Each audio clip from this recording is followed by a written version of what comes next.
know who we are. You know who we are. We are QPR.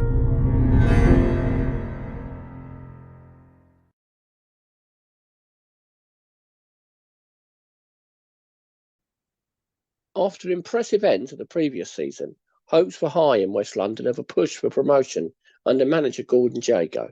It was feared, though, that a new striker was going to be needed, as speculation was rife that Rodney Marsh was going to leave the club after a glittering few years at Loftus Road. Rodney had made it no secret that he had ambitions to play in the top flight again. He was quoted in newspapers that summer saying, "The First Division is the only place to play football. The fact I'm not there makes me feel very bitter.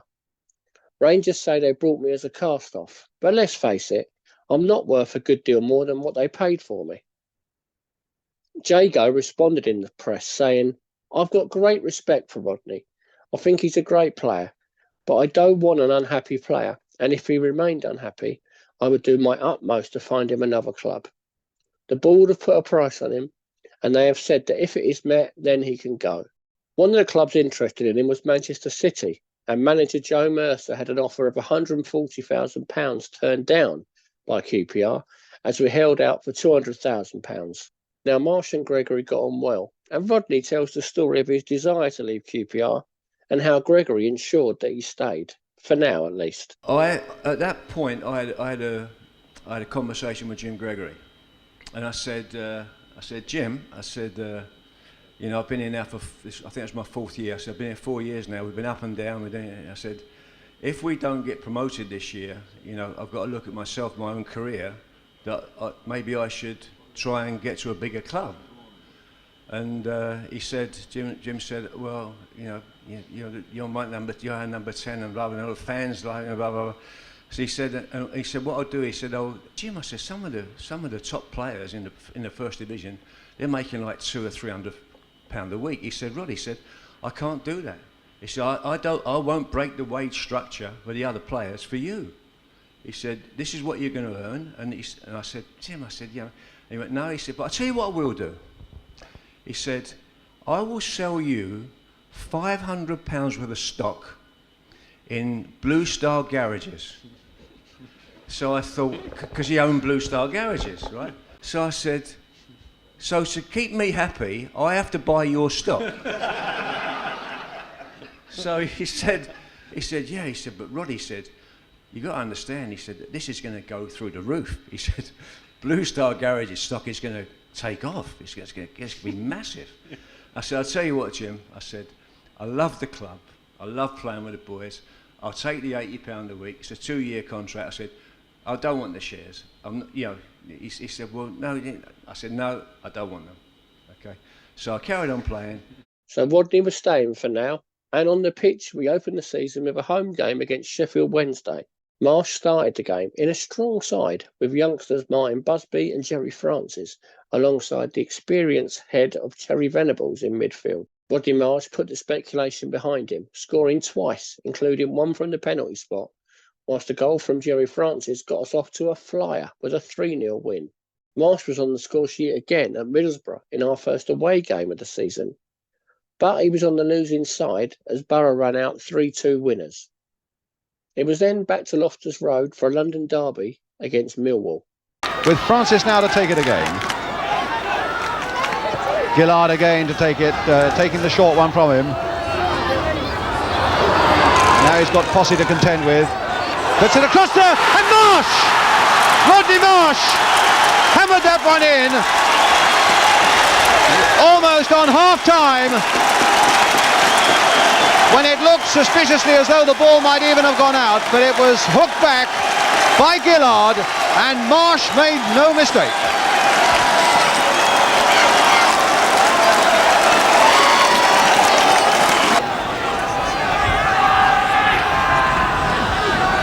So Dunphy, having had 6 seasons at Millwall, in which he's given a lot of pleasure to people down the Old Kent Road, taking this corner for Millwall. Again floating in under that bar, and Parks was pushed, and it's a goal, and it's got to be an own goal. Finally pushed over the line there, I would have thought. By Hazel, I would have thought. Certainly McCulloch was in there as well. as Dunphy's corner went swooping in beyond the reach of Parks and nodded down and in by a Rangers defender, making it 1-1. Hazen, I think it must have been here, who got the header. Rangers now keen really to get on with it very quickly indeed as Gillard tucks another one into that Millwall penalty area. Oh my goodness, is this thing square? Scored by Gillard and disallowed. It must have been a foul by McCulloch, rather. It must have been a foul by McCulloch on King.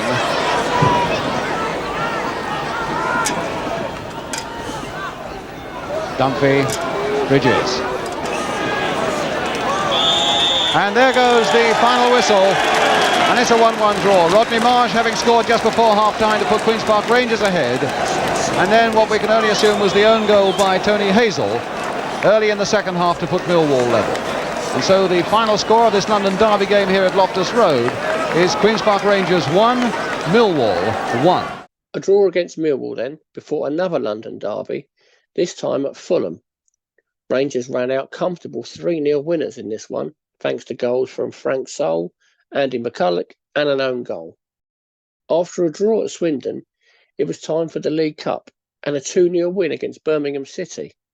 Marsh and Francis amongst the goals in this one. But it was a bit of a mixed September, with Rangers beating Preston and Watford, but we dropped down to 8th in the table after defeats against Burnley and Oxford. Neither a great nor a terrible start really, with 4 wins from the first 10 league games. Rodney Marsh was top goal scorer with 7 goals, whilst Andy McCulloch had 4. After a draw away at Norwich, it was back to the League Cup and a 4-2 win over Lincoln at Loftus Road. McCulloch, Marsh, Soule and Ian Morgan all on the score sheet for Rangers. After we'd already beaten Birmingham in the Cup, we faced them in the league, and the 9th goal of the season for Rodney Marsh was the difference between the two sides. His 8th career goal against Birmingham during his time at QPR. Mick Leach got the winner as we beat Luton at home to stay in the promotion picture before a trip to Blackpool. It's Venables to take it.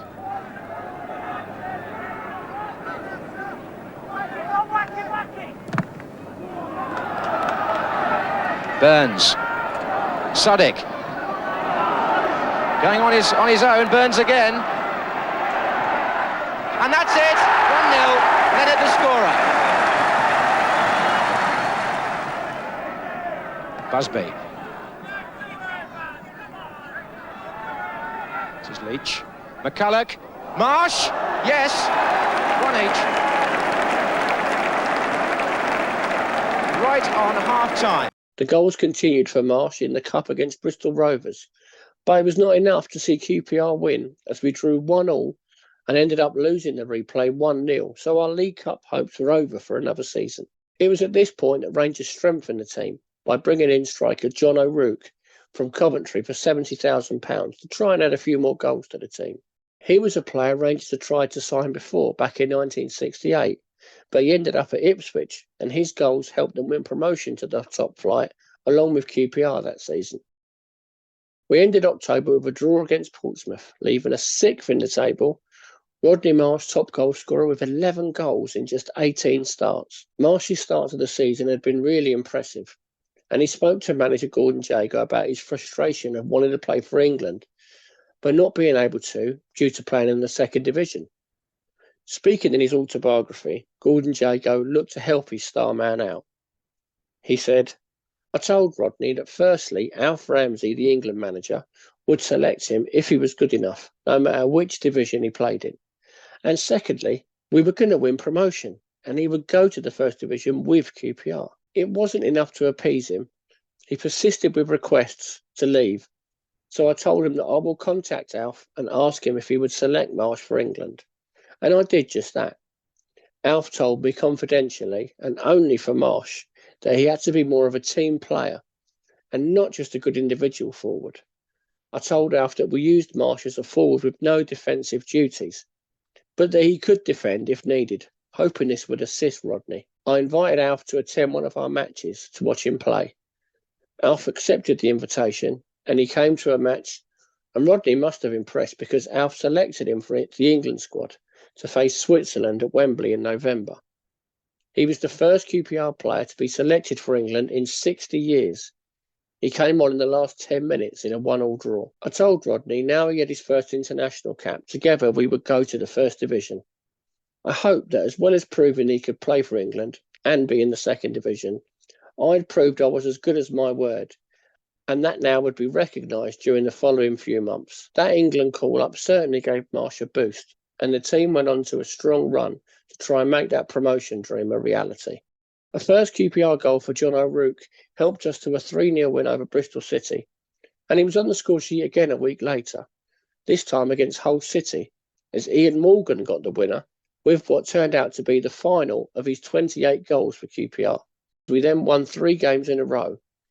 First against Sunderland, with O'Rourke getting the winner, before a double from Marsh helped us to a 4-1 win over Carlisle, with a young Stan Bowles getting the consolation goal for Carlisle United.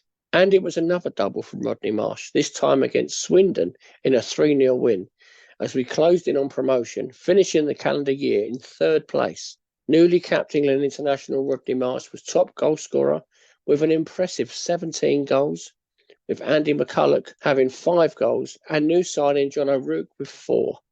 1972 began with hopes high for promotion, and the new year began with Burnley in town to face Gordon Jago's men.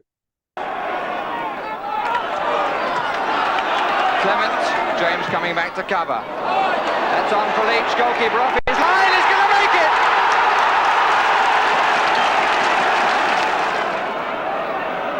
Saul, Hazel, Leach!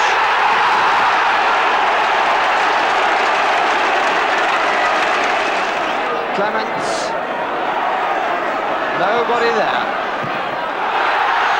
Till Rodney Marsh turn up, and that will be a penalty. No question. Doherty waited too long and then brought Marsh down from behind. And now the interesting thing will be who is going to take the penalty. Rodney Marsh going to take the penalty, which could make his 15th goal in the league, his 19th in all competitions.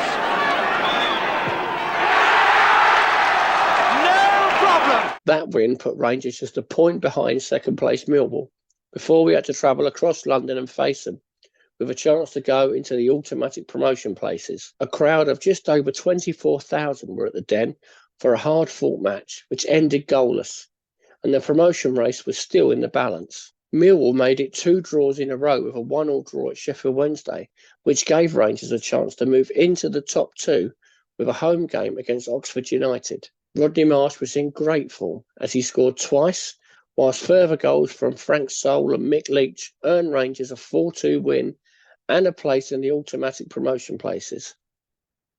Little did anyone know at the time, but those 2 goals would prove to be the last goals that Rodney would score for QPR. Our stay in the top 2 didn't last too long though, as a Jerry Francis goal was not quite enough for Rangers to beat Luton as we drew 1-1. And Millwall moved back into the top 2 after a win against Middlesbrough. It was the start of a difficult run for Rangers as we lost 3 games in a row.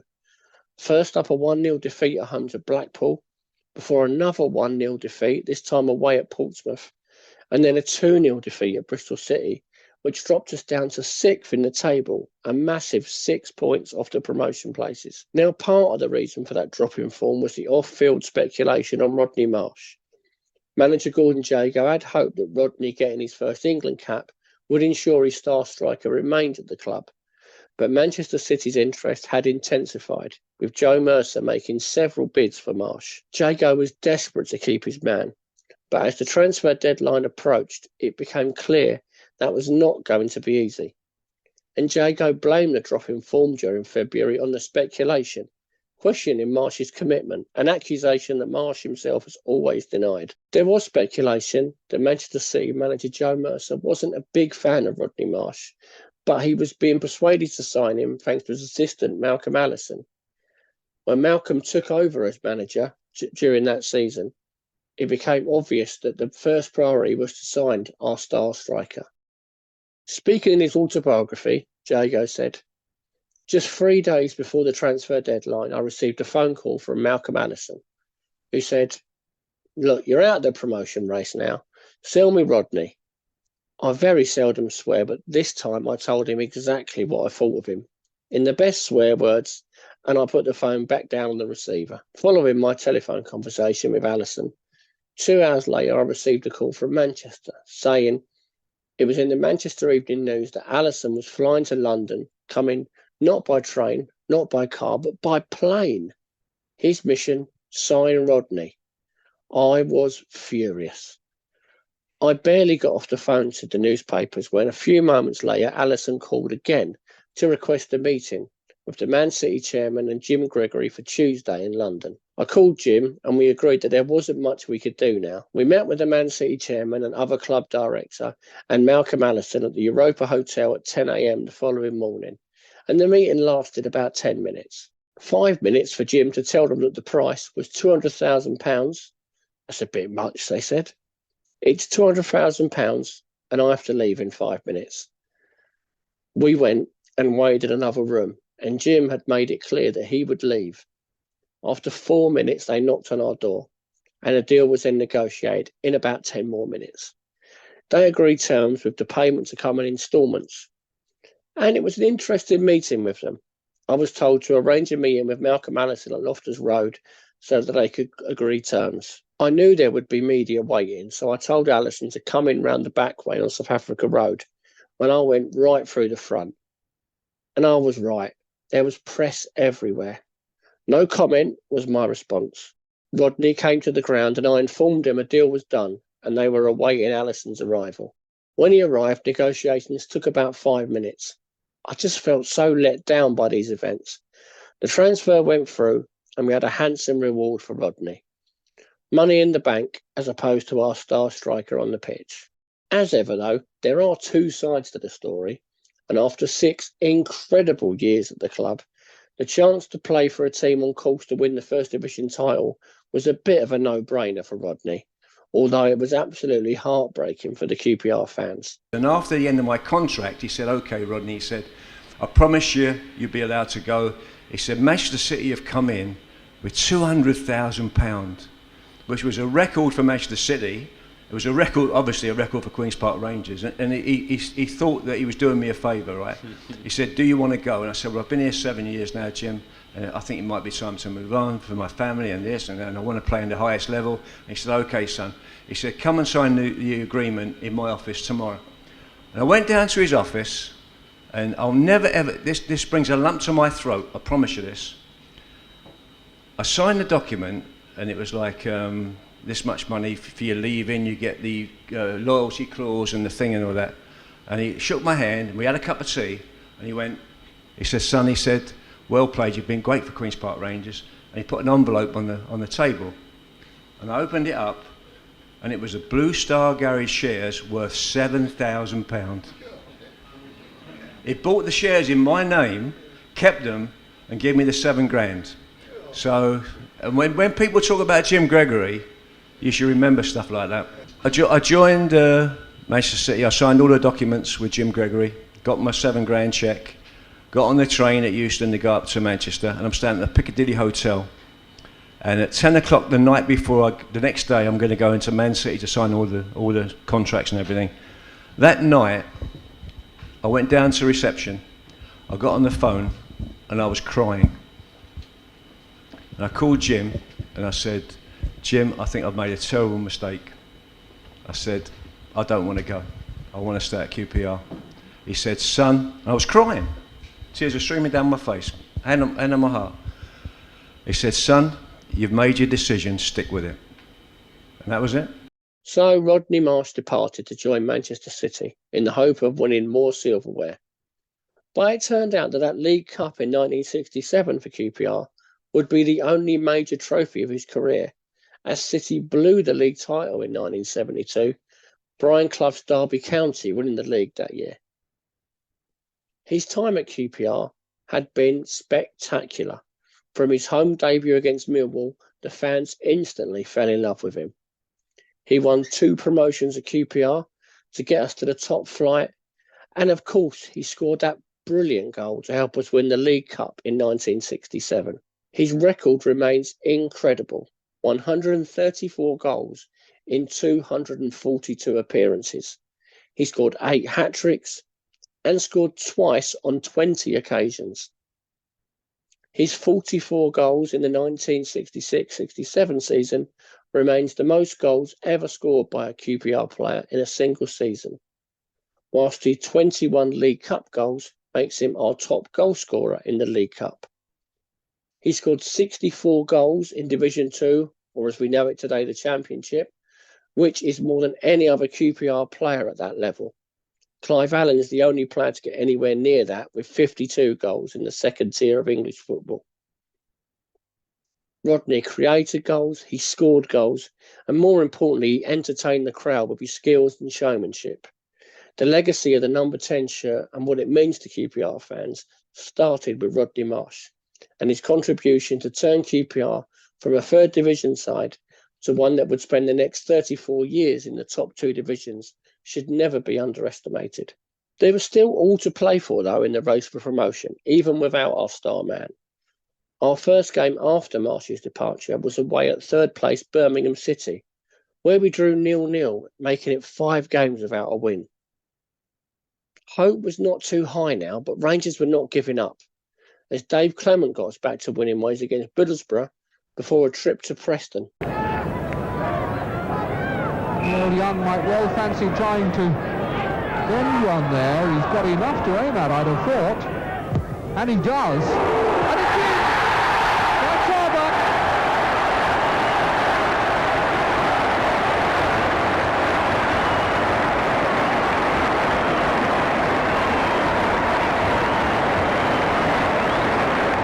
That was a bad wall by Queen's Park Rangers. The gap there is very clear, and as Young hits it, Parks goes down well, but Charbuck was up scooping and made it play. Busby turning it forward. Bird's header. Lyle gave it away to Ferguson. O'Rourke, he can shoot, and a good save by Kelly. John O'Rourke, who did a great job for Ipswich a few seasons back, came into their side in the last 2 or 3 months of the season. He got some crucial goals that won them promotion to the first division. A real poacher when he sees the goal. Kelly did well to thwart him then. Ferguson's corner. And now Francis. Lob for Leach, got away by Kelly. And now Evans, he's got it. Ian Evans' first goal in league football, but it's been disallowed.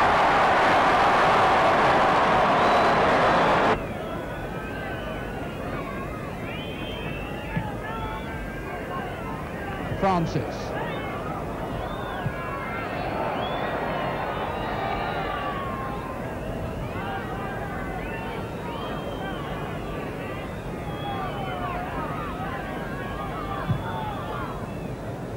And here are 2 men against 2. O'Rourke just got a toe to it.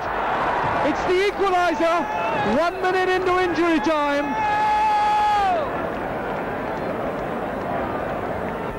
It all comes from that long ball through the middle. 2 against 2 here. McCulloch's header and the toe of O'Rourke. We were starting to hit form again, and we picked up back-to-back wins over Easter against Watford and Leyton Orient, so we was back within 5 points of second-place Millwall. And that gap was down to just 4 points after back-to-back draws against Norwich and Hull. But Rangers needed to be perfect as we had just 5 games to go.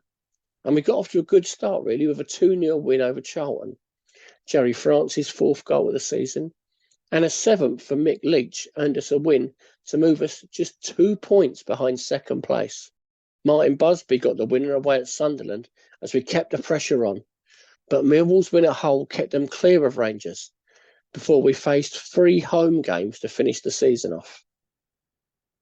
The first of those, though, proved to be costly as we drew 0-0.